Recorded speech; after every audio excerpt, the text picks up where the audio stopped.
Thank you very much. Okay, so my opening questions for you. Are you a materials writer? Why do you write materials if you do? How has writing your own materials helped you to develop professionally, if indeed you feel it has? And would you like a career in materials writing? Okay, so if you pop the number of the question next to your answer, if you want to share any of your ideas in the chat, okay, then we can have a look what you think. Okay, so I can see a lot of people consider themselves materials writers. Okay,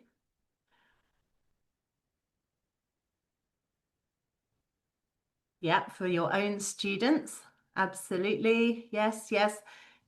In fact, so far I've only seen one no. So I think it's fair to say that we are all materials writers.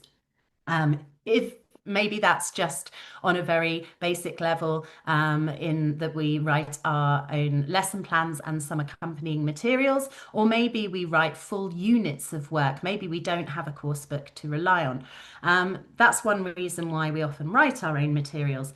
Maybe we do have a course book, and maybe we just need to improve the course book because it's not particularly suitable for our purposes. Also, perhaps we need to personalize the materials more to our specific group of learners. Obviously, we know how important it is to address our own student needs and to differentiate our materials to those needs. So that might be one reason why we wish to write our own materials as well. And I would say that perhaps for our own development, it's one of the best professional development activities we can do because we learn so much by writing materials for our own students and then trialing them in the classroom and reflecting on that. Good to see that some people would also like a career in materials writing one day. I've specifically designed this session, obviously, for teachers, but also with that in mind that many of you may be aspiring professional materials writers and want to go on to that in the future.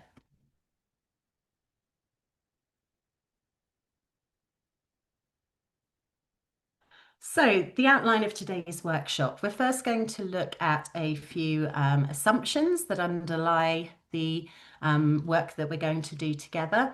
Hopefully, these are also your assumptions about language teaching and what we're trying to achieve with our students. The blurb for this session also referenced common pitfalls. So I'm just going to highlight a couple of the areas that, having worked with some professional writers, that sometimes they come up, that, things that people may struggle with, or things that as editors we often need to slightly amend or attend to. So these are kind of like tips if you're thinking about going into materials writing professionally in the future. We're going to then do a section on authentic materials, thinking about some of the input we give students through our materials, and also what we expect them to do as output or production tasks. We're then going to look a little bit at comprehension questions because I think they're pretty much a staple of materials writing and something that we can't get away from using. So share a few tips for those.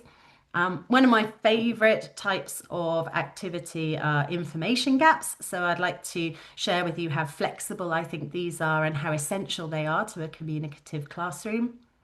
And then we're going to finish off at the end of the lesson with what we might do for reflection, because I think it's very important to build these things into our materials. So apologies, this is a little bit of a text heavy slide. I promise there are not many of these, but these are some of the things I'm assuming we all share as priorities in our approach to language teaching in the 21st century, especially in the teaching of English. So I'm assuming that when we produce our materials, we're guided by aims and outcomes. Also, that we are considering the needs of our specific group of students, and any special educational needs they may have that we should tailor our materials to. And also, we may be differentiating in terms of the activity types and the instructions, but also we might have differentiated outcomes, so different expectations of different students within our class. Also, in our materials, we want to contextualize language and concepts, so we're never teaching anything in isolation. We want to scaffold through our activities from simpler to more complex activities, or from what is known to what is unknown, so that students are supported at every step of the process.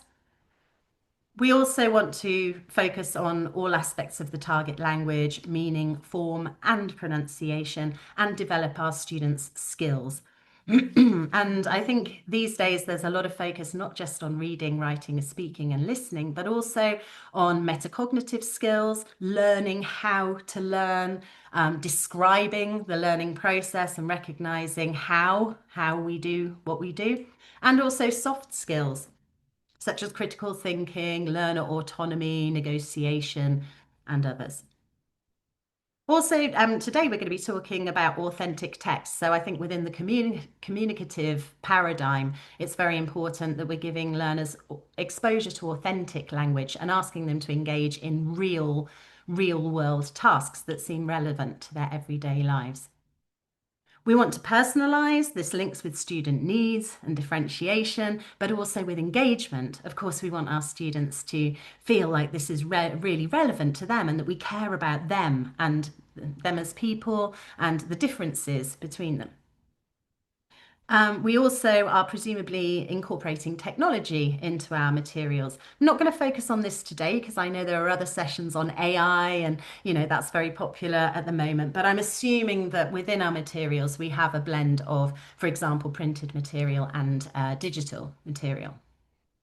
Also, we want our materials to be fun. Nobody wants to be a boring teacher. We focus a lot on group and pair work and varied interaction patterns because learning is a social thing.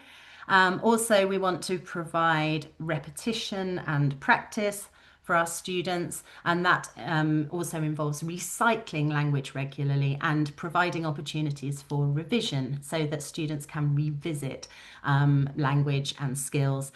We don't assume that they get everything first time or that they will retain information.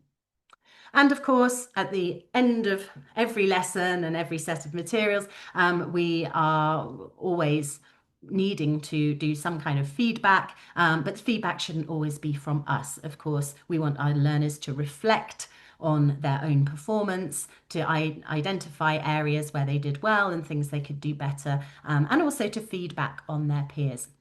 So these are all the assumptions that underlie certainly my approach to teaching and also to materials writing. So I just wanted to go through a couple of pitfalls which relate to materials writing, which would be possibly more relevant for you if you were thinking about going into this professionally. And then I promise we're going to get down to some practical work, and you're going to get a chance to interact a lot more with the session. So just a couple of tips, really. Some of the things that I notice from working with writers, if you're thinking about going into this as a profession, quite often we have a tendency to produce too much material. And this can also be the case when we're planning our lessons as teachers for our own classroom. And we often misjudge timings. So this is definitely something to be aware of. How much can we actually get done in a lesson, and how long should each of these activities take? Also, I sometimes see that people have brilliant resources and find a really good text or video, but don't exploit it to its full potential. So again, something to bear in mind that sometimes less is more, and exploiting material in depth can be so much more beneficial than covering a lot of different activities and using too much material. Also, we can have a tendency to go off on a tangent or include irrelevant activities because, as teachers, I think many of us are naturally very creative and we get excited and we want to pack everything in. So, when you're writing materials, try to have a very clear sense of direction and a very clear logical thread throughout those materials. Avoid complicated procedures, and by rubrics, I mean the instructions we give for activities. So try to keep these consistent and as simple as possible.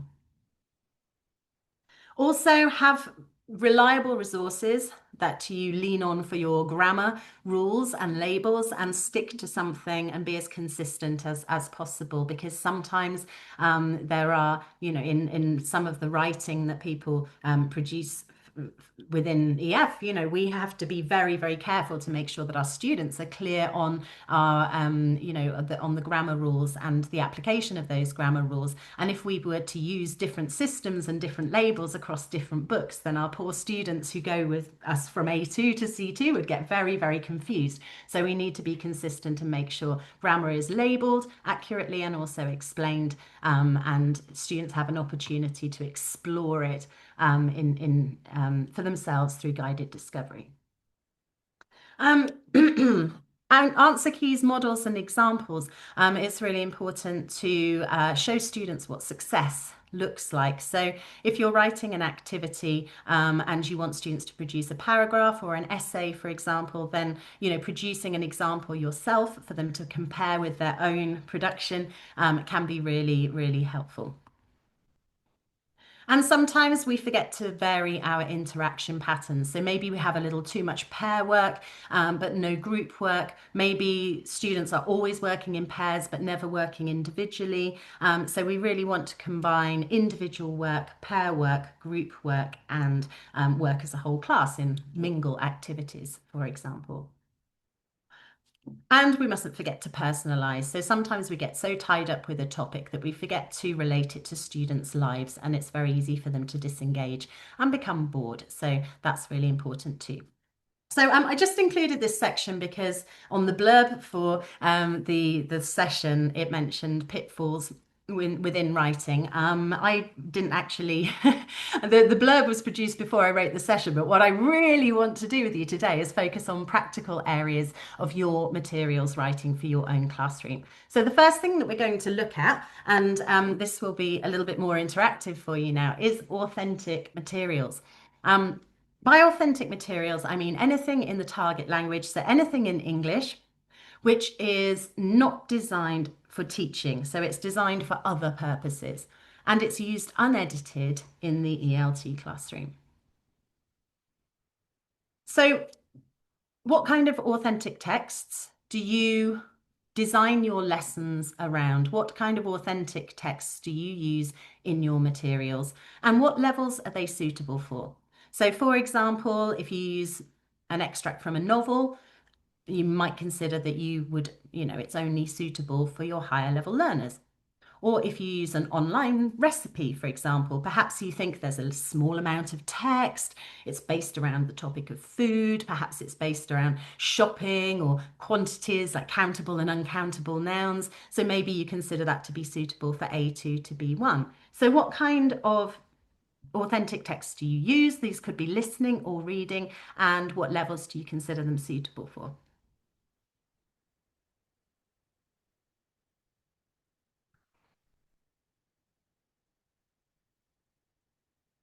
Okay, so see people using videos, advertisements, TED Talks for B2C1. Yep, TED seems very popular. YouTube videos of any relevant topic, newspaper articles, tongue twisters at A1 level, menus, music, movies, short comics, loads of different types of text coming up here, really varied. Magazine articles, crosswords, poems. Okay, great.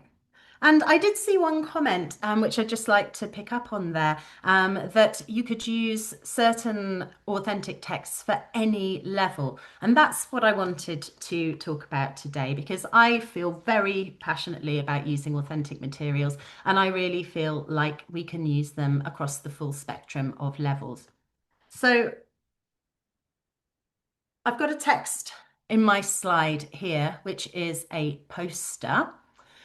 Which level would you use this text with? What's your immediate feeling about what this would be suitable for? From A1 beginner all the way up to C2 upper advanced. What do you think? And if you want to say why, then of course that's great too.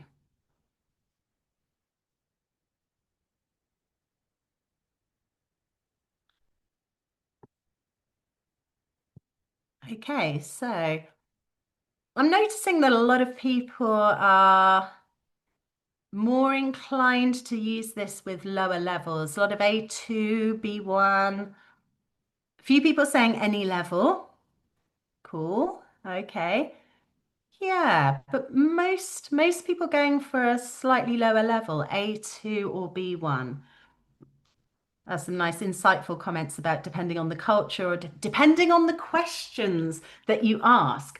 Okay, fantastic. Yes, exactly. So I believe that you could use this poster with any level, and that what we need to do is to grade the task as opposed to the text. So in this case, if we were to ask questions about this poster, what questions would you ask at a basic level, A1 to A2? What questions would you ask an independent user, B1 to B2? And what questions would you ask an advanced or proficient user, C1 to C2?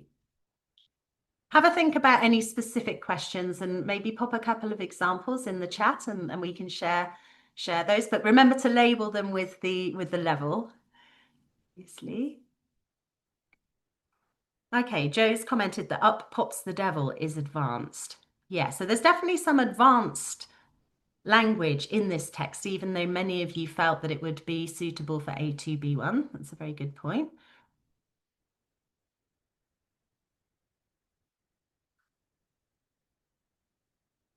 Okay, A1, A2, what is she wearing?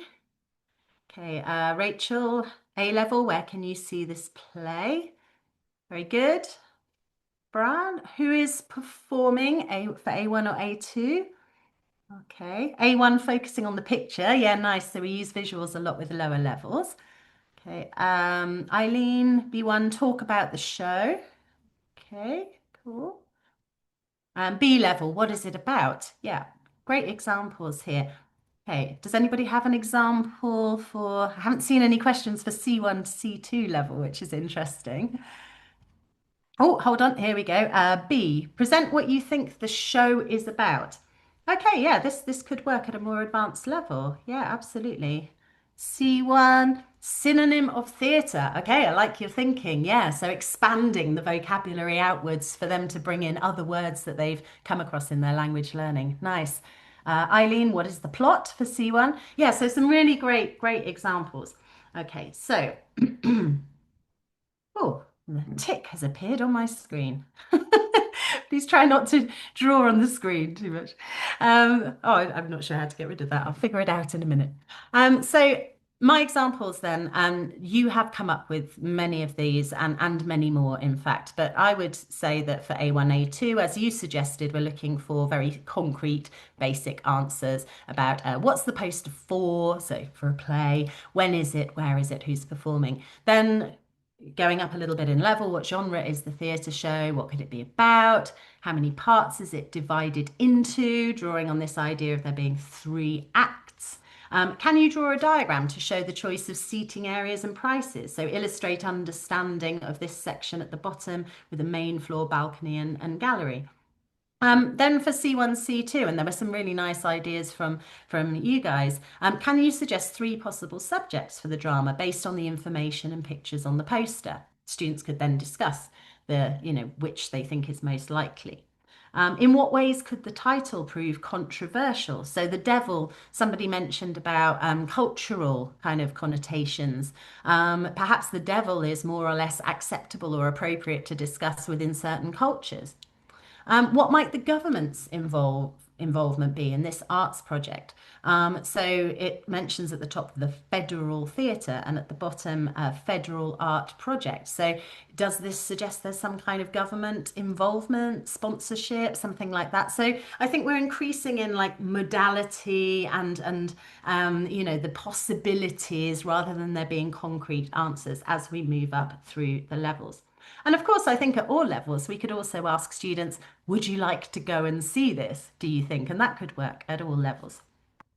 So we can grade the task rather than the text, and I would argue you could use this at all of those levels quite successfully. So if we want to then have students engage in authentic production tasks, um, I've come up with two suggestions for each of the levels, and I'd just like you to put in the chat which you would rather use in your class. Which do you prefer? Thinking about authenticity. So for A1 to A2, the choices are message your friend to invite them to the show or create a poster for your own theatre show. Let's have a look. Is there a pattern? What do you prefer for this one? Oh, it's quite spread, but yeah, getting quite a lot of A's and B's. But I would say maybe slightly more A's. Interesting. No, I think it's pretty even, really. I think we've got, yeah, an equal amount of both. So, of course, you're right. You can do numerous different things with these resources, and there's no right answer really because it depends on what your learning aims are, and you might have a good reason option um, for using option B. But I personally prefer option A, message your friend to invite them to the show. And the reason for that is that this is a transferable kind of activity that students could then, the language that they use, then this function of inviting people to do something with you could be applied to any theatre show, any cinema, any film, any trip to the cinema. So it's more realistic to me, and students would see like the relevance of doing this because they could do it in their own lives, even if this show, which it looks very old-fashioned to me, I think this is probably a poster from many decades ago. Even if this show is not available to them, there are lots of things they could go to see. So I think this is a more authentic task. I would argue perhaps that creating a poster for your own theatre show, whilst there could be some value in doing that, students could end up spending a lot of time colouring, drawing, and maybe they don't have any ideas. You know, is everyone going to have an idea for a theatre show? Some students may not even really care about the theatre. So I think the task in A is a lot more transferable to other situations and therefore a little bit more realistic and useful. But you could argue otherwise. Okay, so how about for levels B1 and B2? Which of these suggestions do you prefer?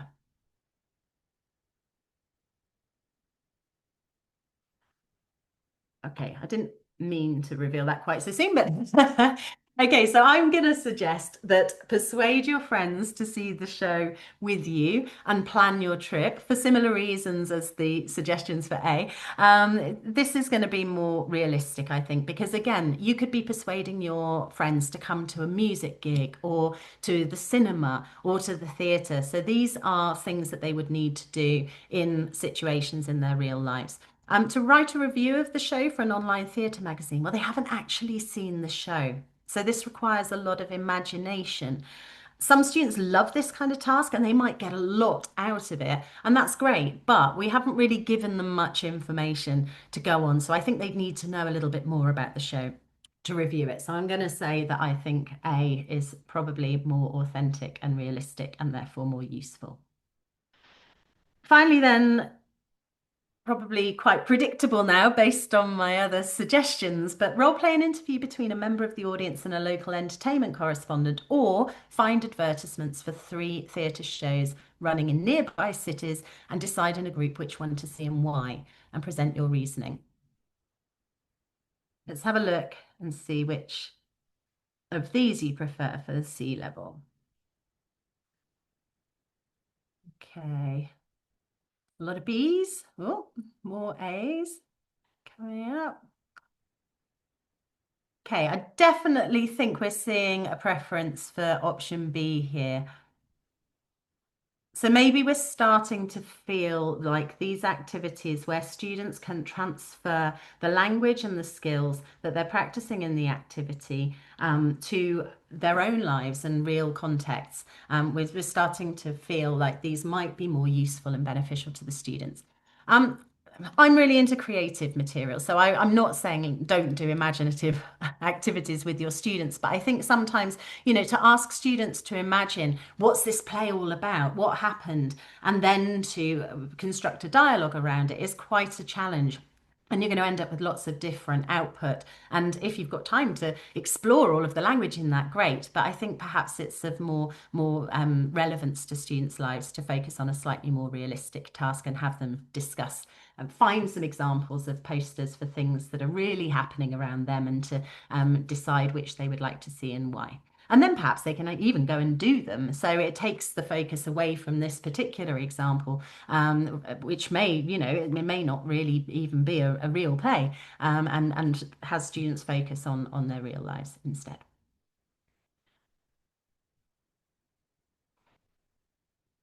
Okay, so with authentic materials, if you gather together everything that you use and perhaps share it with your colleagues, then you could use it again for different purposes with different levels. It doesn't have to be the case that a lesson that you design is just used as a one-off and that you put all that effort into it and then never use it again. If you share these resources with your colleagues and perhaps come back to them and revisit them, do different tasks with them. You can ask different questions, do different kind of exploratory activities, but you can also do different production tasks, maybe with a totally different level. So it's worth keeping all of your materials, maybe creating a little bit of a spreadsheet catalog or keeping them in labeled folders, for example, on your computer.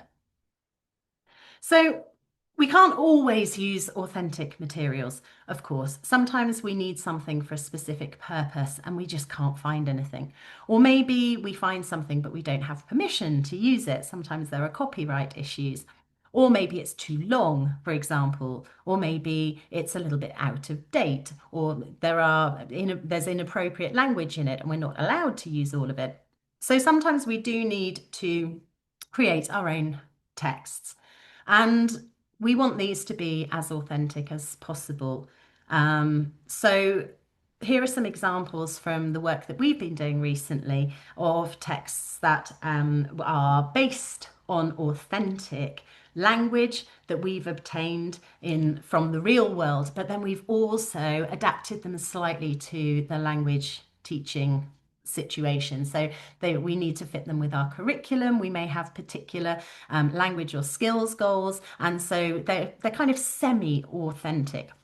And I would say that there's a whole range of incredible resources out there these days because we're so connected via the internet and with all our colleagues across the globe.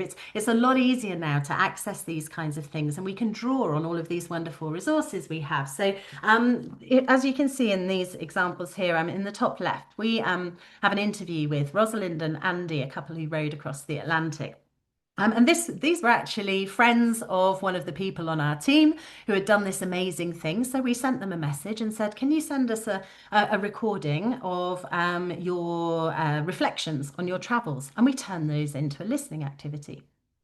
In the middle there, you can see we have an activity, listen to an EF teacher, Alicia, talking about a variety of English. So this is a teacher who was born in Malaysia and who then moved to Germany and then now teaches with the EF in England. And she talked about her journey, her language learning journey, and acceptance of her as a non-native teacher of English. And all of this was really authentic input for our listening. She actually then delivers this in her own voice, and the students are really, have access to these insights from somebody who really had that experience. On the right there, this was a friend of mine from 20 years ago who went on an expedition to Antarctica, and I thought, hey, I'd give him a call and ask him if I can use some of the articles that he wrote. And we put together a text using ideas from his articles. So, as part of my work, I always think about all of these interesting experiences that not only I have had, but all of the people that I know as well. And I draw on like friends and family and everybody I can think of. But also, you may have access to people, for example, who work in local museums or who maybe they run organizations, and if you can get them to do like an interview with you, or maybe just send you an email, answer some questions, or maybe I use voice notes a lot. So on the right here, the answers to these questions in the listening were actually, I WhatsApped friends and family on a Sunday afternoon and said, hey, can you answer this question? Send me a voice note. And I do that quite a lot. Recently, I said, what are your favorite sounds? And what sounds really get on your nerves?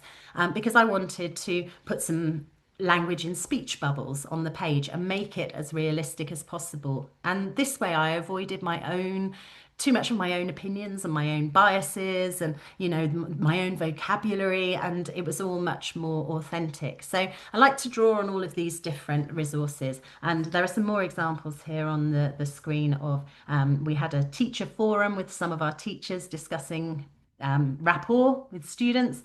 We had two of our teachers discussing life on other planets, and then we took some of the ideas that they had and we turned them into a conversation for a listening. So the most important point here is that we're creating resources for teaching with specific aims and outcomes in mind, sometimes with specific vocabulary and grammar in mind, but we're using a lot of authentic language that is generated for real purposes, and then perhaps sent to us in the form of like emails, voice notes, and used as a starting point to write a text. And I think this is a really great way for you to create authentic texts for your classroom. And you have access to a whole international community of teachers now. So if you network and share, maybe not everybody in your environment is a native English speaker, but surely you have colleagues who could send you voice notes, and you've made connections, through networking, and you could draw on some of those to get some really interesting material.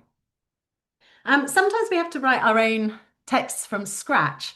So this is one that I wrote for one of our C2 textbooks, because we wanted to focus on a specific topic and specific language. So whether you're using authentic, semi-authentic, or totally specially written, contrived texts for the language classroom, we need to then make sure that the language that we focus on within those is suitable for our level. So how do we do that? Well, one of the things we can rely on, of course, is intuition. We build up a lot of knowledge over time. And I'm sure that you're able, as you were in the chat, to look at a text and be like, okay, I think this is kind of A1 language or B1 language or C2 language. So we're going to have a little challenge now to test your intuition and see. These are 6 words from this little text I wrote about coffee. We have report, endorse, clever, bounce, bean, and immensely. So my challenge to you is starting from C2 and going down to C1, B2, B1, A2, A1. One of these words is from each of those levels. So which one do you think is the C2 word according to the Common European Framework of Reference? We're going to pull the chat up. And this is based on your intuition, so no cheating. If you know how to look for this information, no Googling, no searching. Um, what do you think?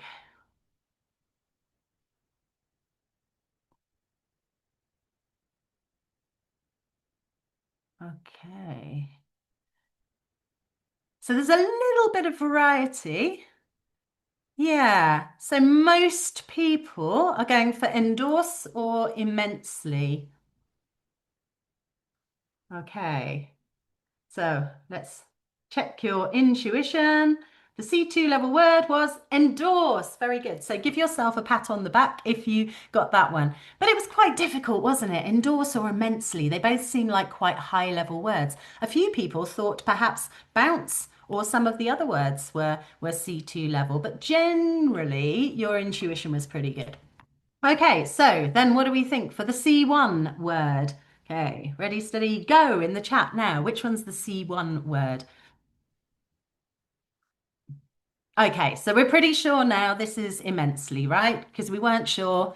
Immensely endorse seemed pretty advanced. Okay, good. So I think we've got that one. How about the B2 word then? What's your intuition about that? What feels like a B2 word, do you think? Okay, yep. We've pretty much all gone for bounce. Excellent. Good. Okay. How about B1?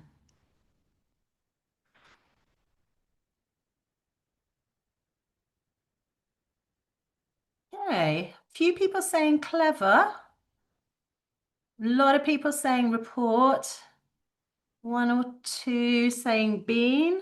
Okay, B1, the word is report, according to the Common European Framework of Reference. Okay, so then for A2, we've only got two choices left, 50-50. Okay, we've got a little bit of, yeah, opinion is divided here. Okay, I'm going to tell you that the A2 word is bean and the A1 word is clever. So, generally speaking, I think we can say our intuition is pretty good, but it wasn't easy to decide between endorse and immensely. It was fairly easy. Most people said bounce, but and then report. But it wasn't so easy to determine bean or clever. They both seem like high frequency, low level words. So what does that tell us? Well, intuition is pretty good, but it's not 100% reliable.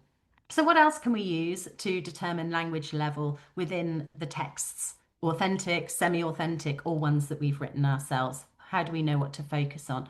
Well, thankfully, there's quite a lot of good resources out there,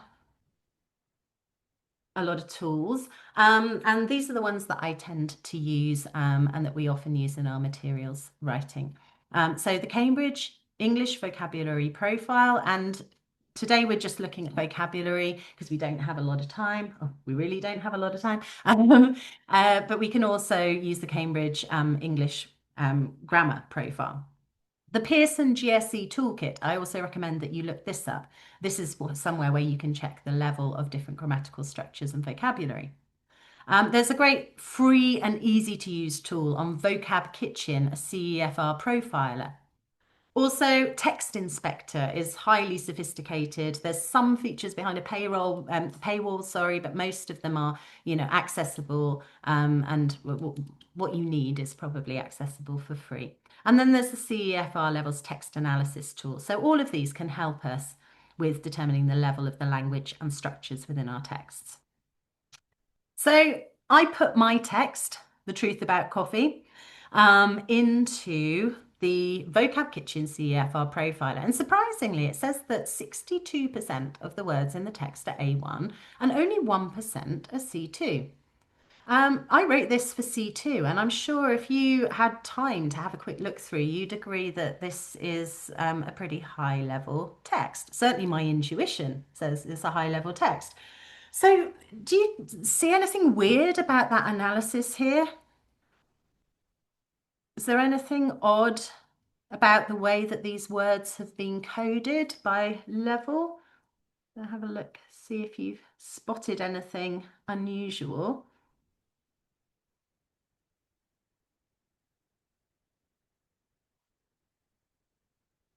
Okay, Nicoletta said jump start. She's spotted something odd. Okay. What's odd about jump start? Because exactly that is a bit odd. Jump start is a verb, a compound verb, and it's got quite a specific meaning, and it's definitely not A2 or A1 level. And yet, this profiler has said that jump is A2 and start is A1. So that's exactly the point, that this is not a very sophisticated tool. It's a really useful starting point, but it's oversimplifying and it's not recognizing things like idioms, collocations, compound words that we can recognize as language teachers. So just be careful with these tools. They're really good, really fun, really good for as a starting point. but they don't have all the answers. And you also need to combine them with your own knowledge and sometimes your intuition. Um, and just as a further example, if I show you the analyses from other sites, so this is from the Cambridge site, it says the CEFR level is B2 plus, right? This from the CEFR text analyzer says that the CEFR level is C1 and it's a good sort of high solid C1. And this from Text Inspector, which has loads of different tools on it, says that the level's C1 plus. So who's telling the truth? So you really have to learn about these tools, how they analyze the information and which features to use. So I'm just adding that as a caveat, but it can, combined with your intuition, be really good for helping you to analyze the text you're going to use and decide what features to focus on. So hopefully that's given you some kind of different avenues to explore texts, and perhaps you can check some of these out for yourself. Okay, so yeah, I've just highlighted some of the things that weren't highlighted before there. So things like idioms bouncing off the walls. That was analysed as a kind of B2 word and then some A1 words, when actually I would say bouncing off the walls is probably a C2 idiom, or at least a C1 idiom. Anyway, lots of examples there of things that it didn't pick up. So, quickly moving on to comprehension questions. Bit of a true or false quiz for you now, because we all have to write comprehension questions. Let's look at a couple of the key areas in those. So, comprehension questions should only check students' understanding of the main idea, specific information, and detail explicit in the text. True or false? What do we think?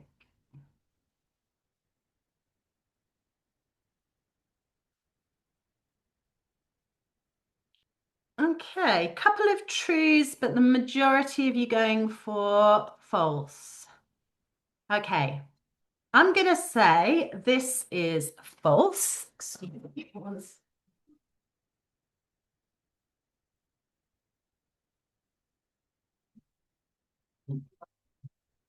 Sorry.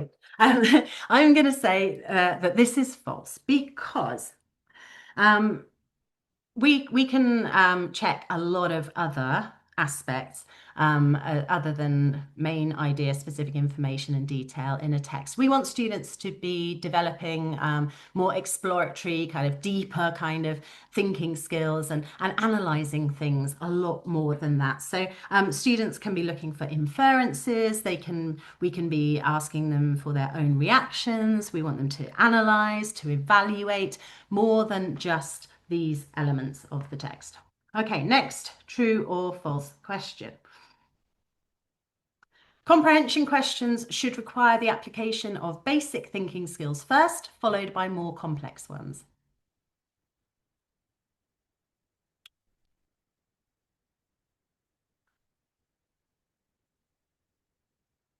Okay, this one is true. If you think about how we know students learn, they need to start off with something that is known and then progress to something that is unknown. They need to start off with something basic and move to something more complex. This is called scaffolding. So ideally in our comprehension questions, we should sequence things in this way. And we can do this by looking at Bloom's taxonomy of the action verbs and starting off with, getting students to list, to name, to recall things, then move on to categorizing, comparing, explaining things that are harder for them to do cognitively. And then we can move on again to higher level skills such as appraising, justifying, and rating things. So yes, we want to move from simple to complex. Answers should not be guessable or possible to work out using general knowledge. Okay, an easy one, I think. You'll see what people are saying for this. Yeah, so this one is 100% true. What's the point in comprehension questions which don't require the students to read or listen to the text? Okay, they should not be able to guess them from their real world knowledge. They should have to look at the text or listen in order to get the answer. Okay, next one. Multiple choice questions are best for checking comprehension. Okay, this one Multiple choice questions are often used. I'm not saying they're a bad thing, but I think we should use a lot more variety. Why? Because multiple choice questions can be quite superficial, quite passive. They don't require a lot of processing, depth of processing in students' minds. You know, they can just maybe guess or work it out by process of elimination. So there are other question forms which could be a little bit more challenging. So yeah, let's combine these with other types of questions. Distractors in multiple choice questions should include nonsense words, extreme opposites, and answers of different lengths to challenge students. What do we think?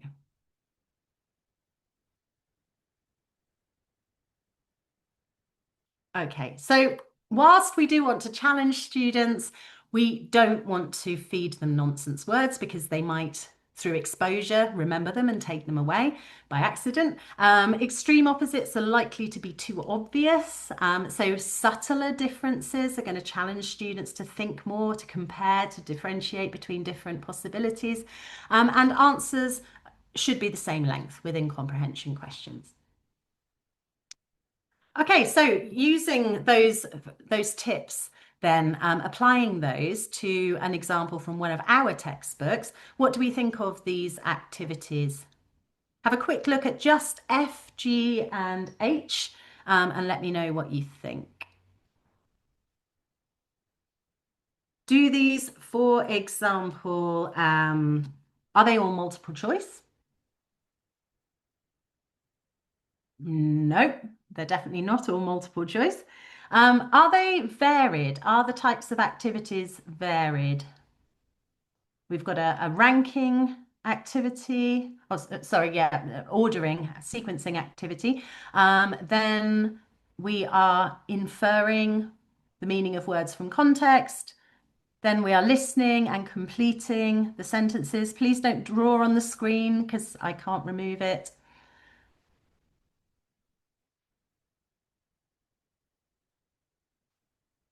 Michaela or Eleonora, do you know how to remove the drawing on the screen, please? Because I tried before and I can't seem how to do On it. it. Thank you. Okay, so I would say on this particular occasion, our materials give a good example of how to structure comprehension questions and activities. So yes, the activities are varied. We've got different types. They're not all multiple choice questions. They move from basic cognitive skills to more complex cognitive skills. So essentially, to begin with, students are just recognizing or identifying things within the listening. Then they are moving on to inferring the meaning of these words from the listening. So identifying the words in context and using higher level skills to infer their meaning.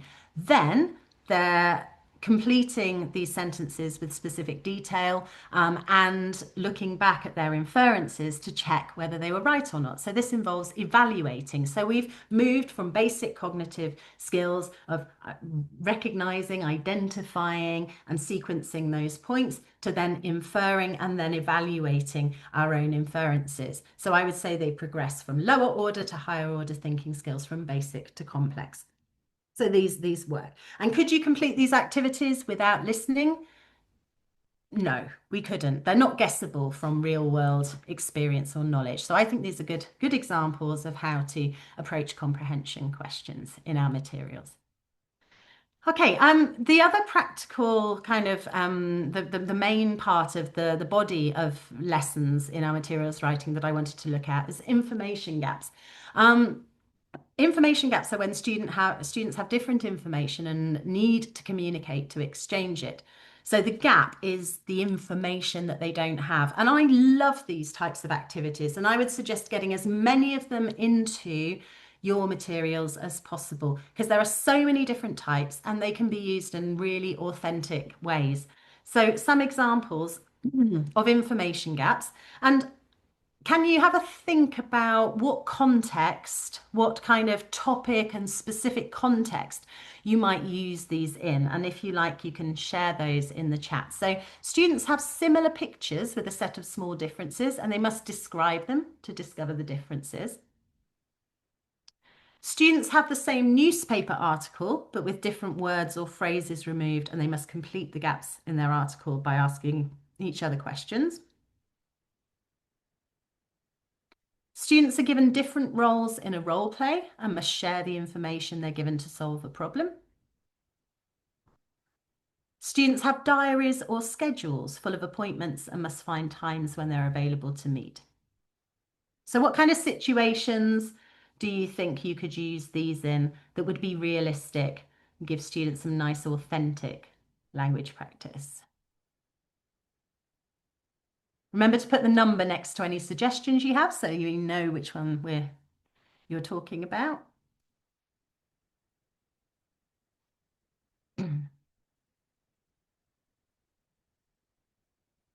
Okay, so Carol says number four could be used for business English. Yeah, that's a really good suggestion. Absolutely. Because people in business always need to find times to meet when they're not busy. Perfect. Eileen says she uses number three a lot. Okay, so let's think about that was a really good example of the business context. So what context could you use these different information gaps in? Booking. Okay, so for diaries or schedules, yeah, booking things, I guess. Yeah. Number two for writing classes. Okay, cool. So some examples, I would say, like for the first one, for pictures with small differences, you could have rooms with items in different places, and the students are there having to describe where the different items are.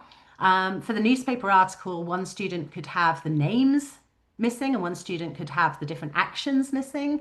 And that could be for a current news story, like something that happened, a crime, for example.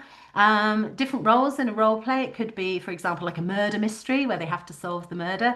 And diaries and schedules. The business context was perfect. Also, perhaps if you were organising like a family event or a school trip, for example, and you needed to find out when all your classmates were going to be free. So maybe a class trip at the weekend.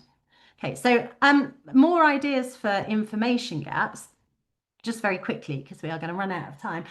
Students could each have a profile of a person and a form to complete, and they ask and answer questions to complete their forms. One student has a picture and the others have blank sheets of paper. They describe the picture and everyone attempts to draw it. This could be for like a piece of art, for example, when you wanted to do positions and shapes.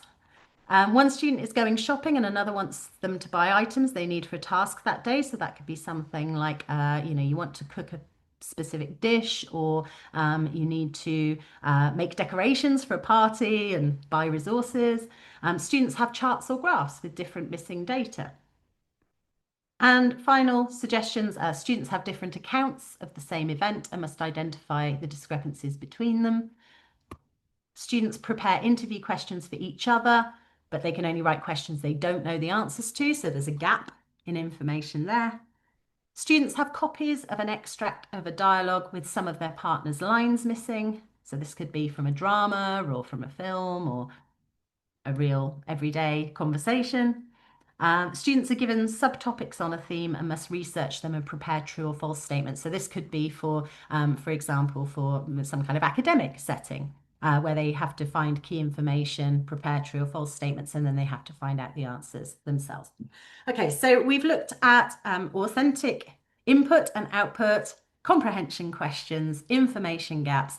Hopefully all of these can play a part in effective great materials writing. So one final thing before we finish, how often, be honest, do you get to the end of a lesson and you have no time for feedback and no time for reflection? How often are you desperately trying to finish your productive task before break time or lunchtime and you don't have time for feedback or reflection? Honestly, from my own teaching experience, I remember running out of time and thinking, oh, well, we'll just have to forego that and didn't get round to it. But I would just like to say that I think it's so important to include reflection in our materials. And we have lots of different varied kind of approaches to reflection within our materials that make it a real key part of the lesson for students. And they really get a lot out of it and they see it as being really important. So plan for it, put it in your materials. Use varied forms. I'm going to give you some quick examples. Relate it to your learning outcomes, of course, but also allow for unanticipated outcomes. Students don't always learn what we intend them to learn. Sometimes they are taking away other things personal to them. So allow for that in the outcomes as well. So some very quick examples before we finish. We've got one here about the grammar. Which future forms do you feel most comfortable with? Choose one you need to practice and find online activities to do for homework. So a nice combination of reflecting on the grammar and also learner autonomy. Which bit do you need to practice the most? How are you going to do that?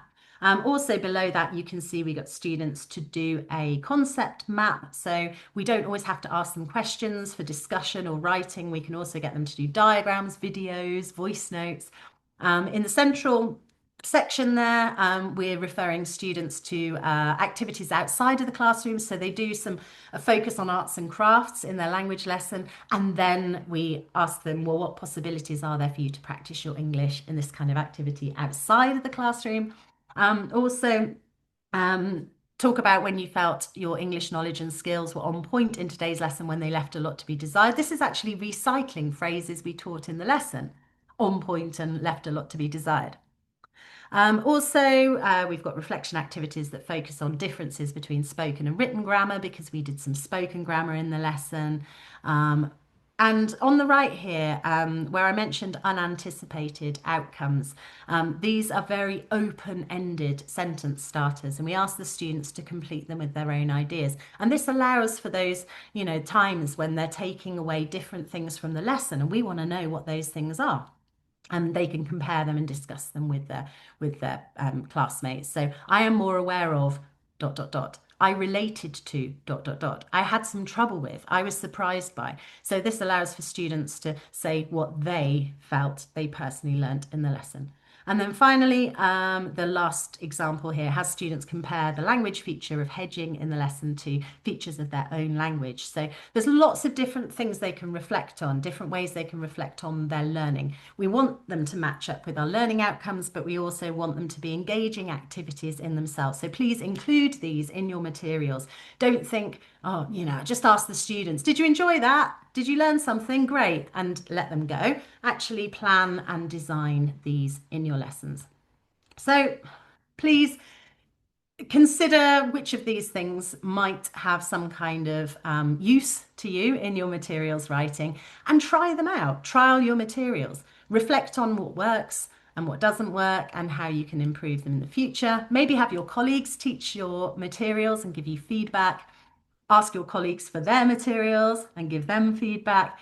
Get those resource banks of authentic materials, semi-authentic materials, and things you write yourself.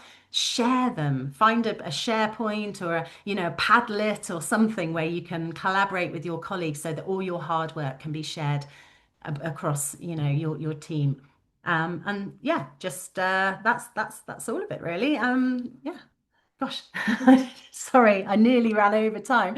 Does anybody have any questions?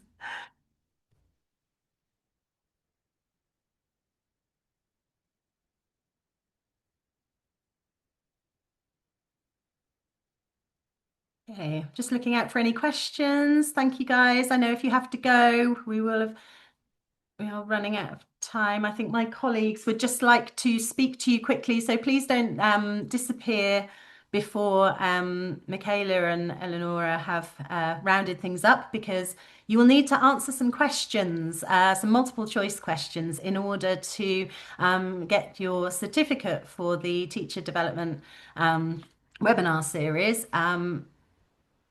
So if you have any questions, I'm happy to answer them, but also please you do stick around for my colleagues. Hi, everyone. Thank you so much, Maya, for this great presentation. I see great comments and reactions. Um, I don't know if you included the slides, or should maybe we share? Did I include the... Yeah, okay. Well, I can Oh, just sorry, the you can questions. just list No, I them didn't. I on. didn't put them in the Okay. slides. No, sorry. Okay. Um, so I will quickly wanted to run you through what we can collaborate with teachers and usually collaborate with teachers on. And then at the end, we will share the link with you, everyone, with you all, so you can fill out the questionnaire and get your teacher a certificate at the end of the webinar series. So we collaborate with teachers in a number of ways. One of them is that we are often offering to schools. Thank you, Ellie, so much. We offer the EF set, that is our unique free standardized and matched to CEFR the CEFR guideline to measure students' English. We have several versions. We have the 50 minutes, the 90-minute, and a shorter version as well. And we offer this to schools and teachers to measure their students for free. And towards the end, at the end of the testing, the student gets a certificate with their level, and the teachers get a full report. So you get a full report with how your class is performing, but as well each individual student score. We also often offer school group travel, and this can be whether it's an individual teacher that puts the group together or if you're with a school. And it can be during the summer holidays, during the school year, whatever you want. And the idea is to get your students to really live the language and culturally immerse. Lastly, we have teacher training materials in the website where you signed up for these webinars, our Teacher Zone website, and we often update these. So please make sure to check this out. We've also included here a QR code that you can contact us to our Teacher Zone email. You can also send us any feedback or reviews you want to give the webinar series to that email, as we check it often. And then a new thing we are launching at the end of this webinar series is our teacher affiliate program. So it's a way of collaborating with teachers closely, and for you to be able to recommend EFs to your students. Thank you so much, everyone, for attending. Just a quick reminder, to receive your certificate, you need to either attend or watch the recording of all the webinar series and answer all of our questions that we send in the quiz. Eleonora will now share the quiz link for you guys to fill out. And you will also receive this by email tomorrow with the recording. So thank you so much, everyone, for attending. And thank you so much, Maya, for this great content.